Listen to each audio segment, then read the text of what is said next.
Yo, what's up? Welcome to D&D TV. I'm your boy Dawson here with another review of Preachers of Detroit.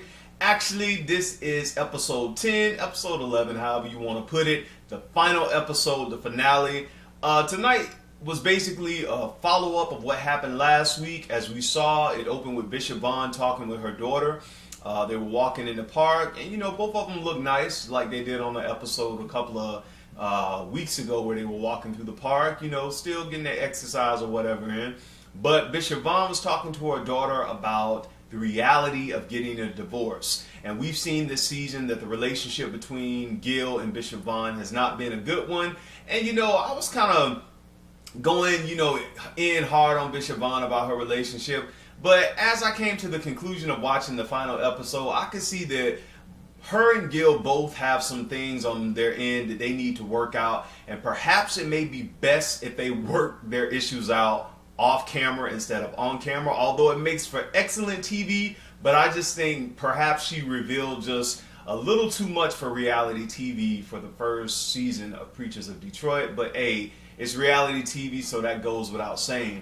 Then we get to a scene where Courtney Shelby is talking with her parents, and this is basically a follow-up from what she did last episode, where she talked to the youth group about her sexual sins. And when she was talking with her parents, it was almost like they were reliving the situation when she lost her virginity all over again. And it was the scene was actually kind of dragging, because I was kind of reliving it too. I was like, man, I wasn't even there, but I feel like they still stuck in that position, because they were talking about how they went through and they were disappointed, and then they forgave her, but she's doing an excellent job as youth president. And I thought that was real cool of them to tell her. But you could still feel that Pastor Shelby and his wife Bonita, that did hurt them a lot, that she lost her virginity. But they did tell her something that I thought was really awesome. They said, no matter what happens, you're still my child. No matter what you do, you're still my child. And I think a lot of parents, need to take heed to that. That your kids may not always live up to your expectation. They may not always do what you want them to do. But at the end of the day, no matter what they are, they're still your kid. And so I really appreciate them for basically, standing around her and just saying, we got your back, and you're doing an awesome job, and you're going forward. And it seems like Courtney's going forward anyway. She said that she's not going to hide what she did, and that she's going to use that as a testimony for other young people to see that you are not what you did, and you can overcome it. And she's doing that. So again, kudos to Courtney. Keep doing your thing. We meet up with the Ellises. Bishop Ellis and his wife and him are finally back on the show. They've done little cameos here and there. I guess they real busy in Detroit, but they decided to have this party, just a fellowship to bring everybody.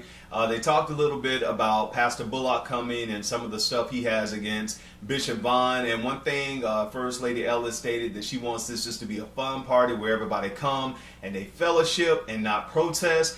And Bishop Ellis said something that I said last week involving Bishop Bullock, the statement that everybody knows, that you can always tell a Morehouse man, but you can't tell him much. And they started laughing on that, because that is true. And if y'all met people from Morehouse, you know exactly what I mean by that statement.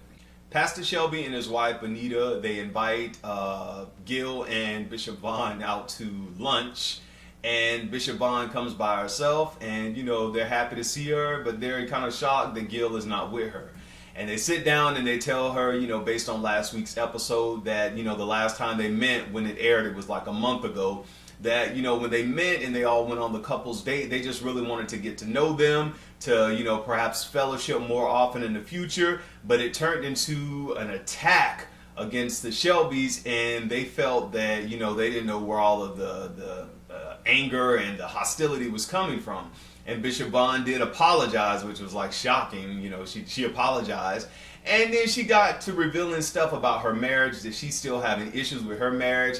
Gil had not come home. It had been a month, and she really hasn't seen him since they went on that couple's date. And one thing, the Shelbys, they were really sincere with trying to understand what Bishop Vaughn was going through. They started rallying around her, praying for her, and I'm like, man, these are just like the sanctified people. You go to them Holy Ghost people, sanctified people, they just start praying for you anywhere. The 7-Eleven, you could be at Walmart, they start laying hands. It's like, oh man, come on, dude, we at Walmart, man. You really gonna put hands on me at Walmart?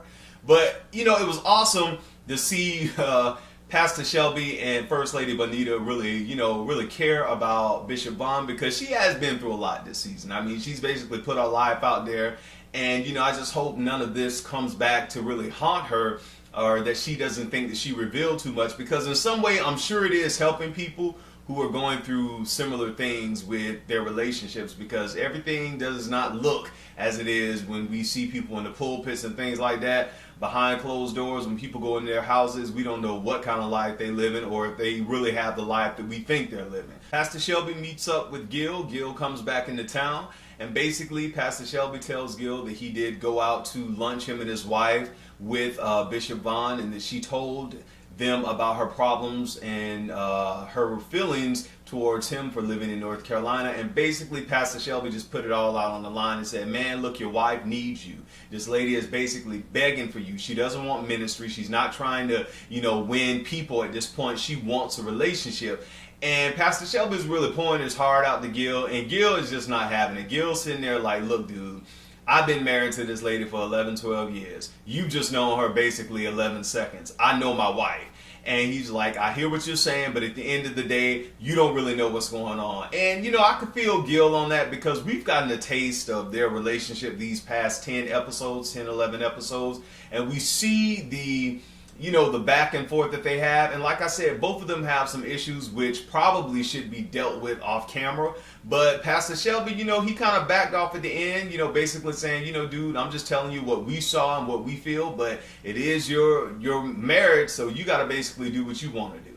We get to the party at Bishop Ellis' house. Everybody was dressed looking all good, stepping out of their nice fancy cars and everything. And basically the event for the party, was something to bring everybody together, to kind of let their hair down, just to fellowship and talk about real issues. But the issue focused around Bishop Vaughn and where was her husband Gil. And it started off with Dorinda Clark Cole, who has just looked so awesome throughout all these episodes. Shout out Dorinda.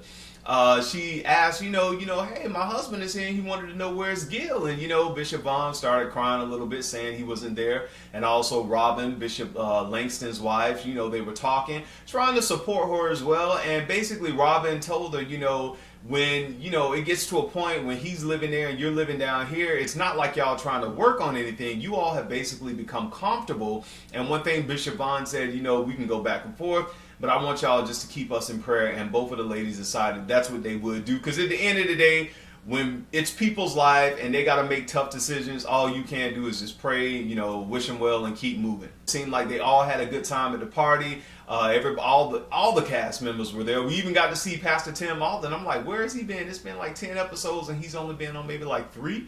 So he was there. They started singing the Shelby Five, of course. Everybody joined in. It seemed like they had a good time at the party. And I hope next season, if everybody returns, that we see more scenes with them together, because that was a cool scene just to have everybody all together in the same place. Then we get to the last scene of the night, which was supposed to be the big finale scene, the final fighting scene between Bishop Vaughn and her husband. And basically what we found out is that Bishop Vaughn, previously and earlier during the episode, she talked with some of her board members and she told them the realities that, she may be looking into getting a divorce, and they told her that they love her, they're going to pray for her, and they had her back. And she explained that to Gil, that, basically she had looked into, getting a divorce because she doesn't know if he wants to be with her or if he wants to be with someone else. Gil gets to, he's very, upset about this statement, and he's saying, I don't want a divorce. We've been doing this for a couple of years. Why we keep bringing this up?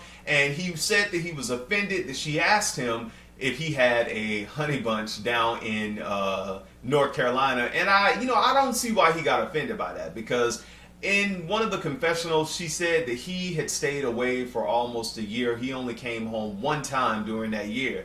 And you thinking, Gil is not an old man. Well, he's older, but a man has needs. So I'm like, if you married and you down there and you only came back one time during the year, and I think anybody, that's like, dude, don't you have somebody down there, your wife in Detroit? So that wasn't a question for him to get upset about. Maybe he was upset that she said it on television in front of the cameras, but that's something that I think every woman would ask. You know, if they only see you one time a year and you down in another state, I mean, that was a common question. But they kept going back and forth, and actually Gil said, you know, I can't do this. You know, I told you I wasn't coming back to Detroit. You want to be here, you stay here. And Bishop Vaughn was, you know, basically going in, was like, boo, boo, don't do that. I thought she was finna like punch dude. So, you know, they're going back and forth, and she was like, you asked me to marry you. It was more like, you asked me to marry you. And I'm like, wow, okay, Bishop Vaughn, like, you get a little violent there. And basically the credits started rolling. So I guess this is going to linger on into the second season of Preachers of Detroit. And I hope for them, like I said, I hope, you know, this aired months ago, so I hope they have gotten counseling and that they're doing well. Other than that, I am looking forward to, I guess they say Preachers of Atlanta is coming out. I don't see who that list is. Look, Preachers of Atlanta, I only want 2 people in there. Well, maybe 3. But one person I want in there, please put Juanita Bynum in Preachers of Atlanta.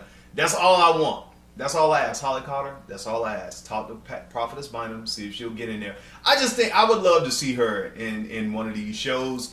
Who else in Atlanta? Oh man, there's a lot of people in Atlanta. I don't think Creflo would do it. I definitely don't think Eddie Long, well, maybe.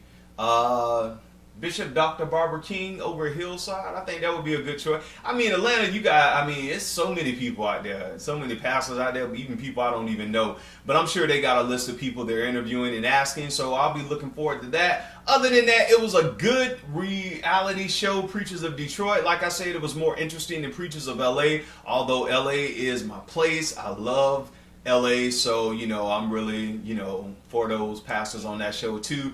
Until next time, I'm your guy Dawson. Take care of yourself and each other. Always do good, and I will see y'all next season, Preachers of Detroit. Peace.